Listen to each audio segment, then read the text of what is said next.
inside Abode, ladies and gentlemen. How are y'all doing? I'm Dave Jones, your host, and today we have a special guest with us. But before we get to our guest, like always, I'm going to ask you to hit the subscribe button. It's free. It doesn't cost you anything, or you can watch us on YouTube. You can watch us on Spotify podcasts as well. Try to upload the videos. If we do a video for it, we're going to upload that on Spotify. So if you do listen to the Spotify podcast version of this, it should be in video. If you're on Apple, just do the Apple way like you always do, but do hit that subscribe button. We're going to come back and we're going to have more content, and we're going to have more content. We're going to have more content.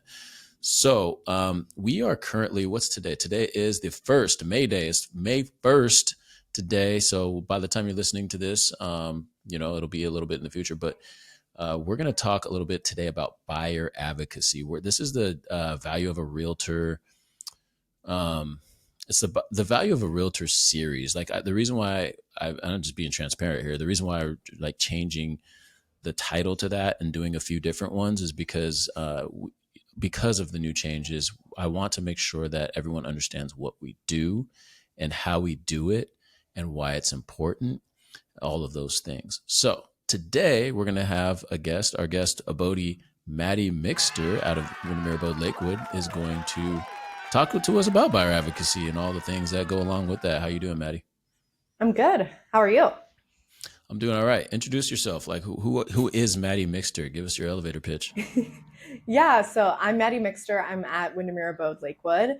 I live and work in Tacoma, and a big part of what I love to do is represent buyers and help first-time home buyers get into homes and help folks that didn't ever think they would be able to buy a home purchase their first home. So this topic's definitely near and dear to my heart, and especially with newer changes, I'm just really excited to talk about it today.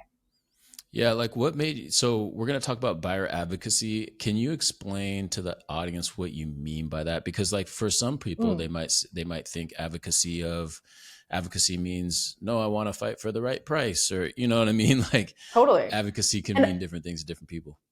absolutely. And I think there are many different ways to advocate, for yourself as a buyer, but a big part of my job as a buyer's agent is to advocate for my clients. If you look at buyer agency, like agency law, my fiduciary duty to my clients is to represent them and their goals. And, I think that's a big key piece that may be missing from the conversation around the buyer agency changes and, potentially unrepresented buyers coming in the future. They may be missing out on someone that has a deep knowledge of the industry and how real estate transactions work and be able to actually advocate for their best interests. Yeah. I think there's a lot of advocacy throughout the real estate process, but and beyond, and for the industry as a whole. But I think today we're really, chatting about specifically the conversations within a transaction. Okay. Yeah. Yeah. That's because I think the hardest part for me when I like think about people who are getting into buying a house and might be a first time home buyer or have never or don't have the exposure to that. Like we were talking to some high schoolers last week and just Mm-hmm. talking about just exposing them to the idea of home ownership, like that it's Yeah. not just this far off thing that doesn't even occur, until you're ready to do it. I'd rather people have those seeds planted and understand just even a little, not even understand is the wrong word, exposure to like this. So it's not the first time they hear it when they sit Right. down as a 27 or 26 or 35-year-old. You know what I mean? Yeah, no, Um, absolutely. And I think that's a big piece of it, right? Like there's so many conversations that happen in households that have owned property for a long time, and that exposure to the process, not even like the nitty gritty, I'm actually buying a house conversations, just the jargon around it, the understanding of what the first steps are, or someone to right. even go to ask those questions. And I think that's oftentimes my position as a buyer's agent for those folks that are, maybe in their mid 30s and no one in their family has ever purchased a home. They're Yeah. looking for someone to help them understand that jargon, understand the process, and also know what they don't know, right? Like so Yeah. many first time home buyers just don't know what they don't know in the process Hmm. and don't understand that everything's a negotiation, everything could be a conversation or potentially a point of advocacy for themselves. Yeah. And speaking of negotiation, well, first of all, shout out to the Money Club. That's the high schoolers that I just mentioned. If so, I told them, I was like, hey, go listen to Inside Vote, because they always had questions Yeah. about like, how do I get how do I get exposed to more? And I'm like, hey, actually, I have a podcast and you should listen to it. But so shout out to the Money Club and all the folks listening. If you came over from the Money Club, great. What's up? How you doing? But also, like you mentioned, God, what did you just mention? Dang, it'll come back to me. But yeah, there's just so much to know. Oh, this is what I was mentioning. You mentioned negotiation, and I'm talking about like, and we were just talking about this before before we went live, is making the invisible visible, because I think there's so much invisible. There's so many invisible factors Yeah, that are going to seep into this journey, or this home buying process. There's things that, like even asking you, do you see different, is every single home purchase the same to you? Like, absolutely have you? not. No. I Yeah, mean, so there's, and that's the even thing you don't that's know so hard. sometimes. Right. And I think like the interesting part of like a home purchase, like no two transactions are the same, right? Like, Yeah. so it's easy to be like, well, this is what normally happens, but X, Y, and Z could happen over here. And like things can, there's a lot of, I call sometimes the transaction to buyers like a hurdle race, right? There's Mm, some big hurdles that we can see that are coming up on the horizon, but sometimes the track is a little uneven and throws us off kilter that we don't necessarily expect either. yeah. So I think there's just like there's a lot of points of negotiation, and the transparency piece is like so important, but it's like there's a lot of smoke and mirrors that have been set up in the real estate industry for a long time for a lot of different reasons, but mostly to keep certain people out of this process.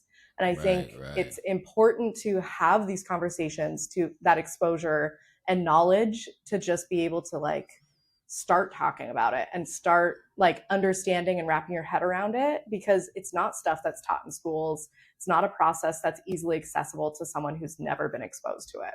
Yeah.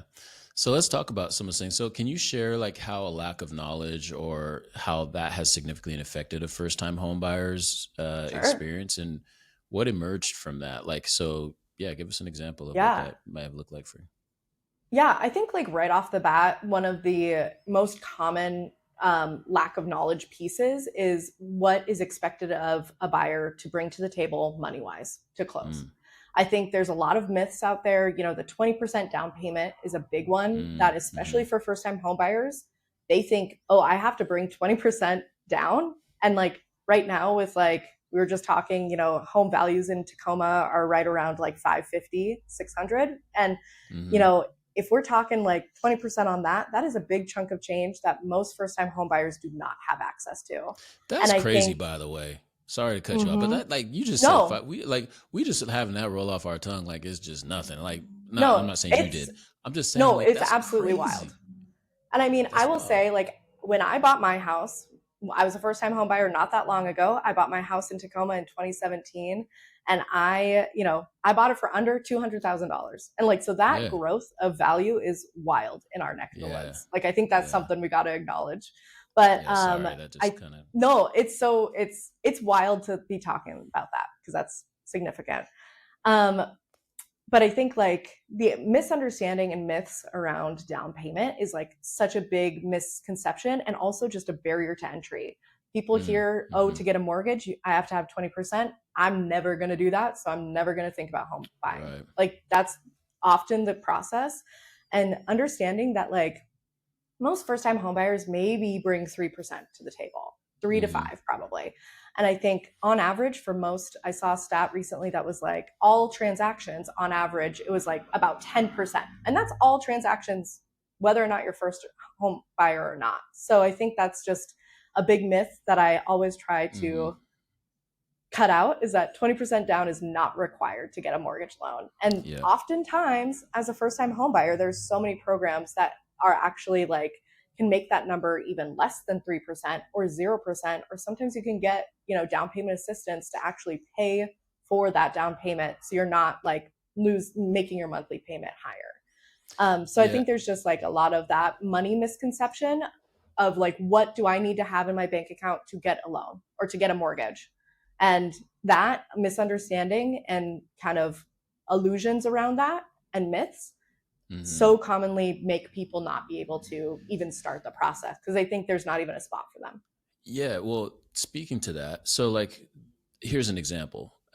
So you know how people post, and I don't know who's listening or what I, but you know how people post those NAR reactions to the Fed, like because like the Fed met today, for example. Powell Right. had some comments. I haven't had a chance to go read. We've been busy today, but and then like usually the next day or whatever, they'll post like a little thing, and you'll see people share it. I've shared it, and I Mm-hmm. shared it, and it'll be like an instant a reaction to the rates or what's going on, and then Right. in there, the person, whoever the expert is from NAR, will say, yeah, with a 20% down payment for an American would be on a XYB would be a X amount, and they just focus on the actual mortgage payment, but they don't focus on what that 20% number is. And I had someone message me, and this is a person that has a good job. They're like, Mm-hmm. by the way, 20% of that, she just like casually went over that, and that's just not affordable. I was like, you can get 3 to 5%, so I think we Yeah. exacerbate that a little bit by just casually, it's almost gaslighting low key, but like, Straight up. it's kind of like Straight up. you're just like saying 20% of X, like it's just nothing. Like, and you just glaze past that No. and just go right to the payment. And it's like, no, we got to talk about how you even going to get to that 20%.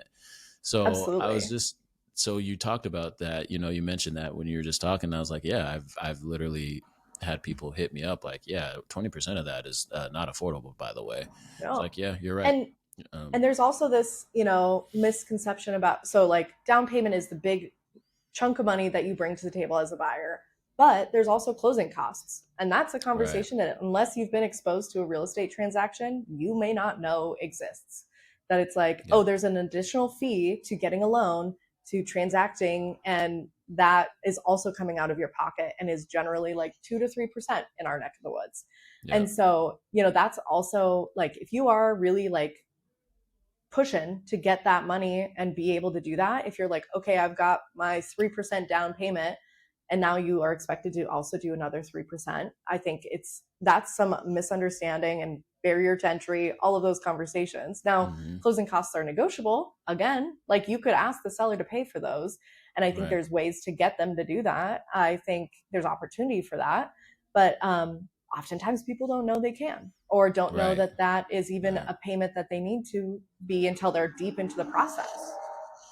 Yeah, and you kind of touched on this already a little bit, but Mm-hmm. like some of the common misconceptions about like negotiation in real estate transactions, because I think you mentioned before, I don't know if we were online or offline, but you're mentioning like some people don't even know that they're going to have to negotiate, because even I say this a lot, like even as an American culture, we don't negotiate, we don't barter, Mm-mm. typically we Mm-mm. don't. Even on eBay, for example, there's like, we can bid an auction, but we don't typically negotiate with someone for a price for things. We just go and buy it. That's the price. You buy it and you receive it, and that's Right. just how we operate in American culture.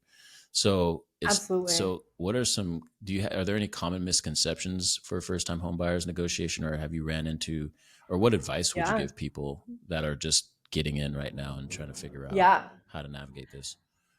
I mean, a big piece that I would just say, like, overall, like, everything's a conversation during a transaction, right? Like, when you make an offer on a home, that's your offer, but it's all like negotiable, right? There are lots of little knobs on that offer machine, like, that you can turn up, turn down, all sorts of different things you can do to really strengthen your offer or make it more appealing to the seller, or, meet your needs, like the seller concessions and things like that.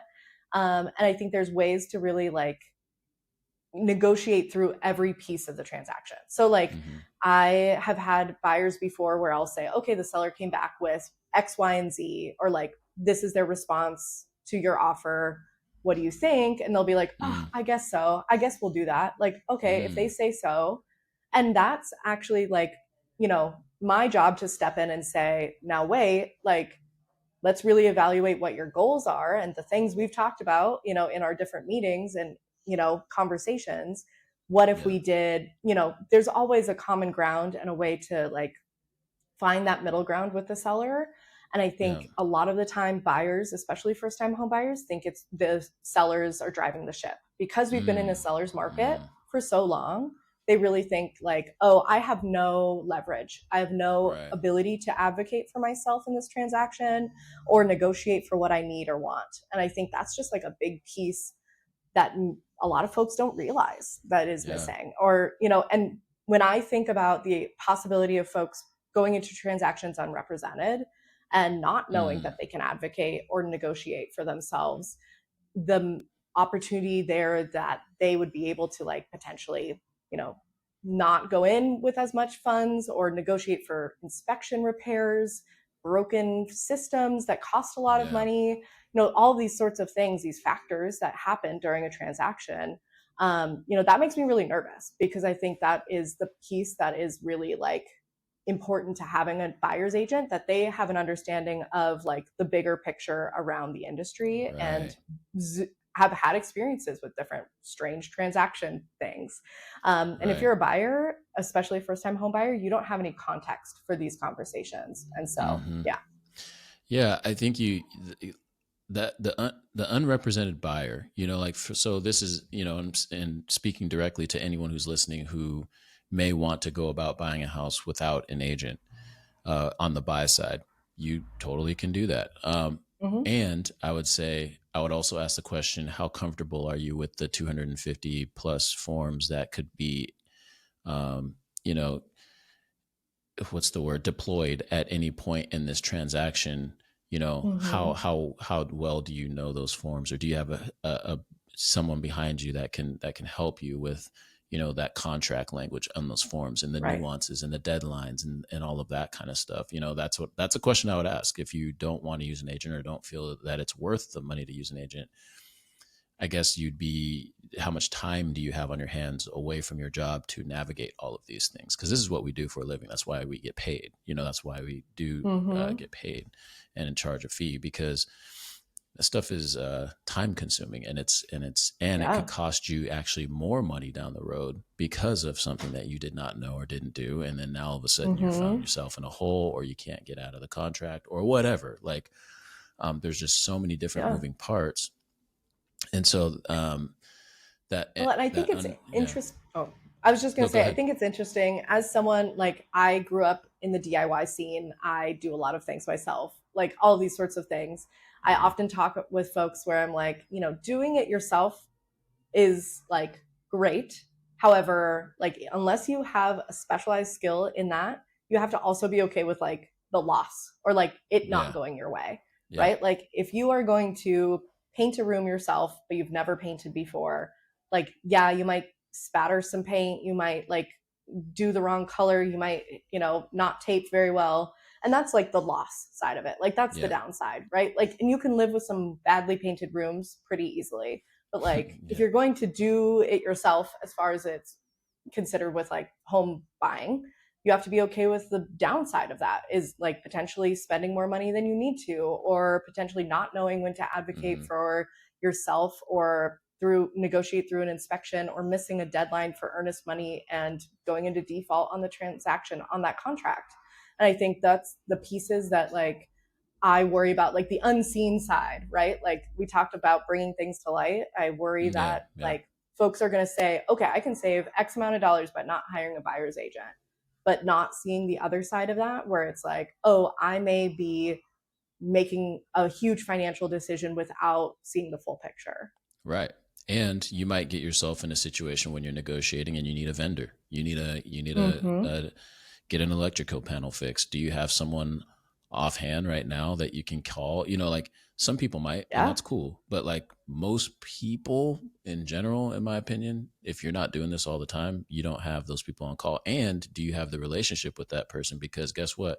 They have 5 other realtors calling them, and they have Yeah. relationships in business, and so they're probably going to be prioritized ahead of you if you are an unrepresented buyer and they don't know you from Joe Schmo. So these Yeah. are just all the things. There's just so much to it, and I think that Mm-hmm. I just, when you said underrepresented buyers, it's like, ooh, that's an interesting one, because there might be some folks listening that are going to do that, and that's cool. But like, just know, like, whew, it's a lot. Yeah. Also, like, I think people I think people understand the concept of like court. I talk about this a lot too, Mm. like court. How would you expect? So, you know how someone comes to court and they don't have a lawyer, maybe they don't want to be defended. And so you have maybe the plaintiff or the defendant doesn't have a lawyer and the plaintiff has a lawyer. No one expects that plaintiff's lawyer to go and help the other the other side like get through this. You know what I mean? Like that's just Yeah. everyone in America would be like, yeah, no, they can't represent that side. There is representing the plaintiff. How is this different? You know what I'm saying? Like you have two sides. You have a Yeah. contract. You have a binding contract. And you have two parties. It's hard. You can't. It's impossible to represent both sides fairly and Yeah. with just I their agree. best interests in mind. It's impossible. So Hmm. anyway. And I think it's just a very interesting time with a lot of these changes. I think the transparency and understanding who's getting paid what for what is like very good. And like I'm Hmm. all for it. Yeah, I like it too. I think that's a very important change to the industry. I worry about the piece of like the buyers that don't know what they're losing by not hiring an Mm-hmm. agent, Mm-hmm. continuing to not like potentially get themselves into trouble by trying to save funds.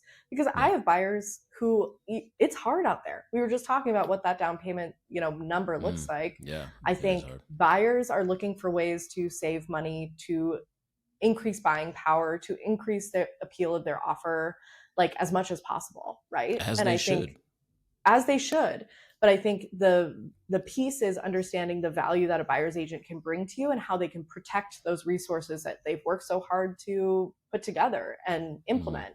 And I think it's just there's a lot of pieces out there that are kind of like simmering, and we don't see. I haven't seen a lot of under or unrepresented buyers in our neck of the woods yet, but I think it's a conversation that's going to start happening on a more regular basis.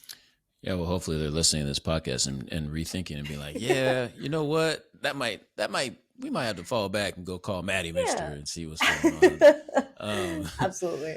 so so as we talk about all of this, like we're sitting here talking about how difficult it is even just for a regular person to navigate this. Now let's talk about like marginalized and underrepresented communities Hmm. that are going to be largely impacted by this. So what strategies or programs have effectively bridged that information gap for the underserved communities and alternative in real estate? Like how can we be a better advocate for buyers who are from black and brown communities? I'm gonna be straight up. So, Yeah, like how can we help in that regard? Because, this is now adding more of a burden in terms of totally. the new way that we're doing things where the buyer's agent has to pay their realtor and the seller agent has to pay Hmm. the seller has to pay their agent and the Yeah, buyer has to pay their agent.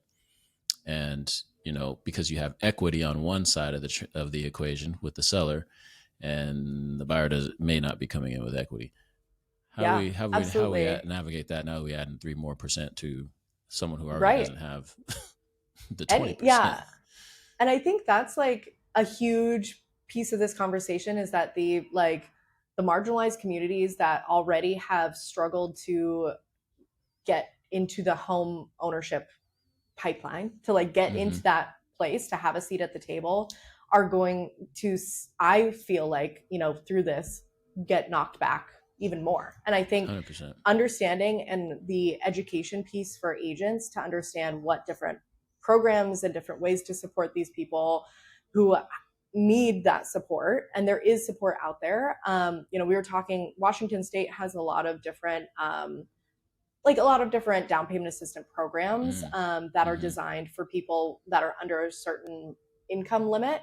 And that income limit, just I'll throw it out there, but it's $180,000 per household. And Wow. so, that's a number that oftentimes for first time home buyers, they'll be under that. And so there's a Right. lot of opportunity to borrow, between 3 and 5% for a down payment. And that being like a really low interest loan, usually no payments until you sell the home or refinance it. So it's a Right. way to kind of, if you are working with a limited budget, that down payment assistance program can really like open some doors for you to be able to pay those closing costs with that 3% in cash you have and be able to have your down payment taken care of.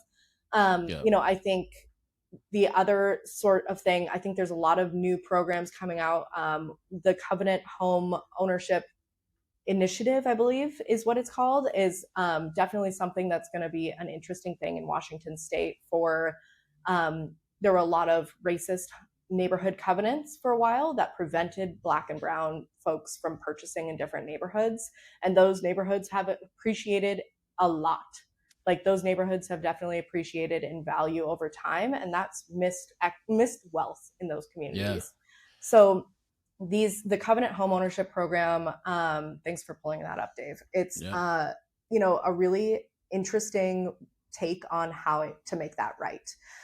So if your family has lived in Washington state during these times that these covenants were in place, you can qualify for a grant for your down payment, which I think Ooh. is a pretty awesome thing. I think the Washington State Housing and Finance Commission is still like finalize some of the details, but it Yeah. should be in place, I think, this fall of Okay. 2024.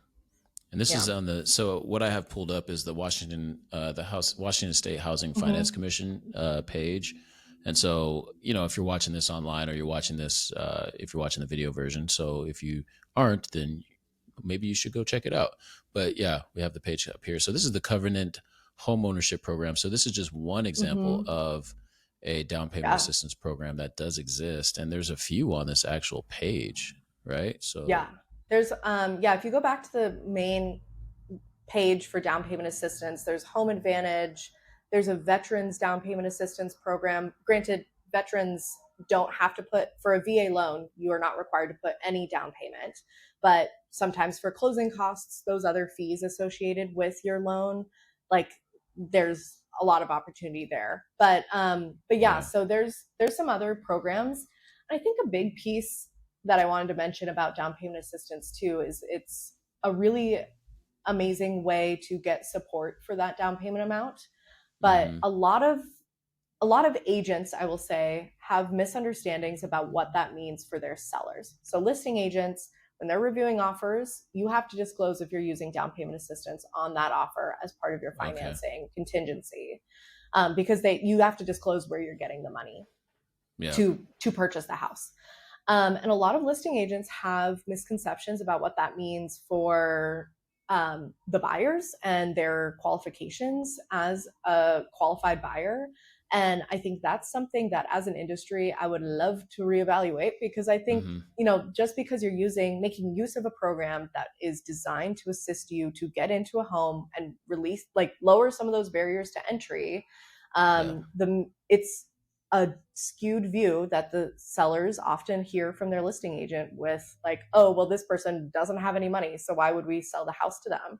Or Right. like, and it's just a source of financing that shouldn't be discriminated against, or having these kind of skewed views. VA Yep. buyers are a great example of that too, where it's Mm. just because it's a VA buyer that isn't putting any money down, which is a benefit that they did some very significant work to be able to have. I think, a lot of sellers and listing agents say, well, we shouldn't consider that because there's some extra hoops to jump through, or like Right. appraisal issues, which have mostly been resolved. And I think those are old um, assumptions about the loans and those loan products that don't apply anymore.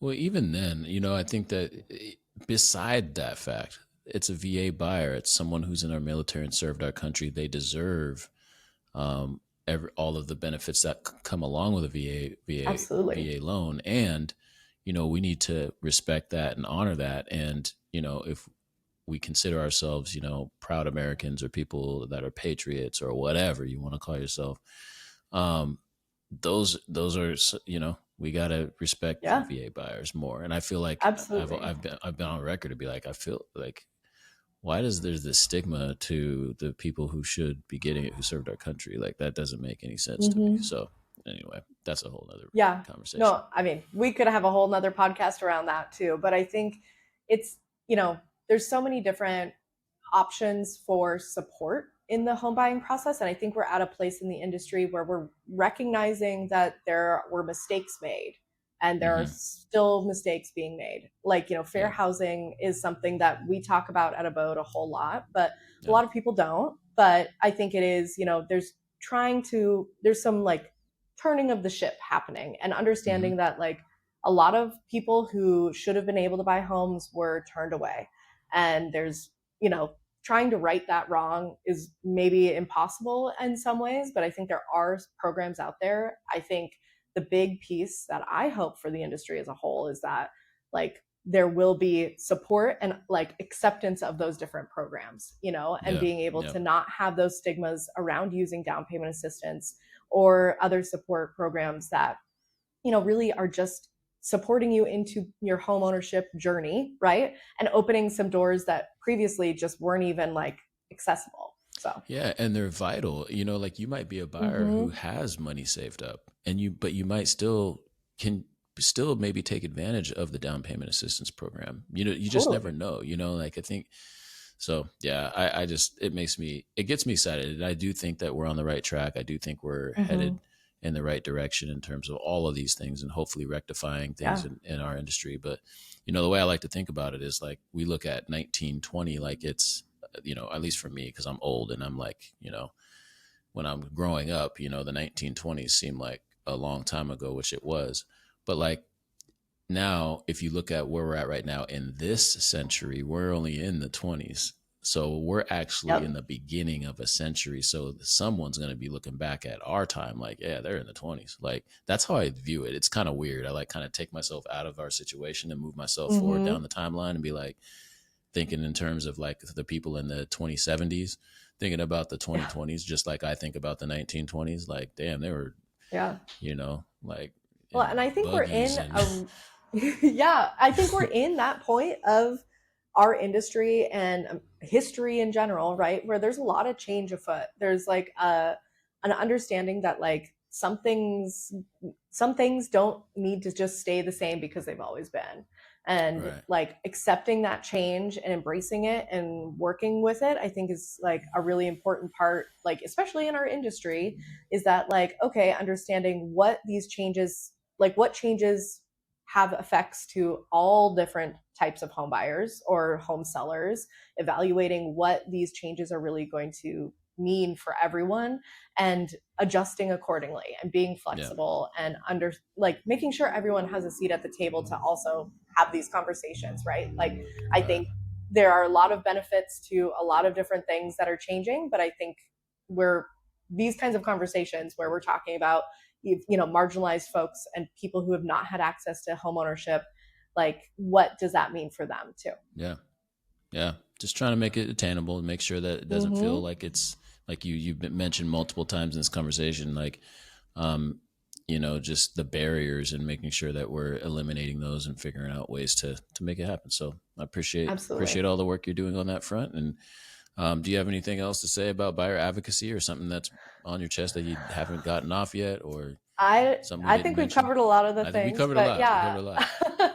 I think the biggest piece that I would say is like ask questions and don't assume that homeownership isn't for you. Like I think that's just the Hmm. biggest thing that I can tell someone that might be listening to this that isn't sure that they'll ever be able to buy a home. I've had a lot of conversations with my buyers before, and they've always started with, "Well, I don't think I can actually do this, but I figured I'd try."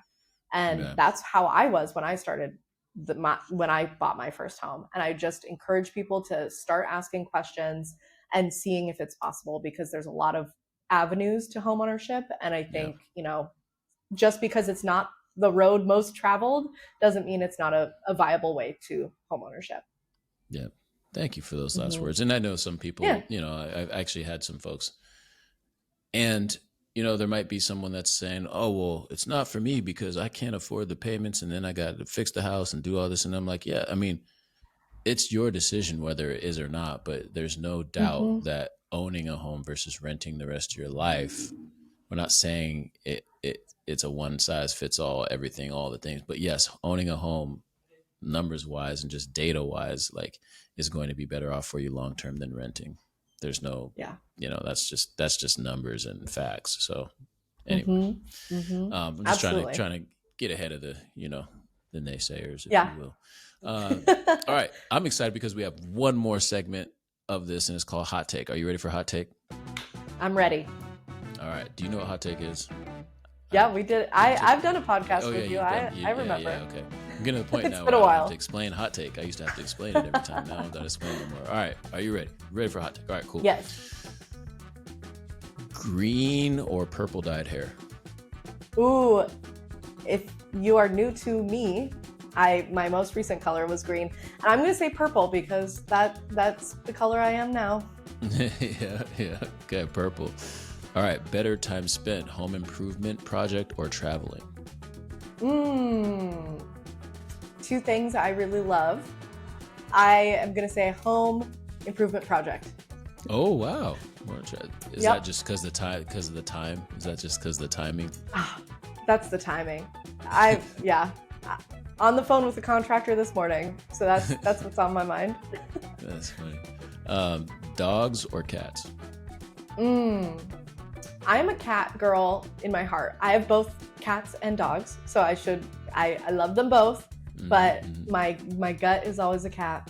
Oh, okay. I'm allergic to cats, so sorry. I can't even mess with okay. the dander. Just Technically, kills me. I'm allergic to both, but I just power really? through. Oh wow, you're better than me because I had cats. Just man, my eyes just I have to like not touch my eyes at all, and that dander the minute it hits, I'm puffy eye. Like just give me. Not all cats are the same either. Like there's some of my friends' cats that I'm like I can't go over, or like I have a 20-minute limit. Yeah, and then I'd be scared of the claws. I'm scared of claws. They just love cutting me up. So I'm like, I can't. I gotta. They just love cutting. They got me the up. claws. Yeah, no? The claws. They can. I know that you can declaw them too. Yeah. So anyway, just a lot of trauma. I got a lot of trauma around cats. All right. Fair enough. Hot dogs or hamburgers? Oh, these hot takes are hard because all of them I love both. It's almost summertime, and that is just prime hot dog season for me. Every and summer. Plus, going to the Red Hot in Tacoma, just like I love one of their gourmet dogs. Yeah, absolutely. Shout out to the Red Hots. Ginger, actually, shout out to Ginger. Like, we went to school with Ginger and played basketball. Oh, right on. Same team, yeah. So those are people. Music or movies? You can only choose one for the rest of your life. Oh, for the rest of my life, it's got to be music for me. That's an easy one for me. That's a no question. I'd be like, that's music. Yeah, it's music for sure. Well, you passed Hot Takes, so thank you for joining. And of course. You got 30 seconds or whatever. Tell people how they can reach you. Do your thing.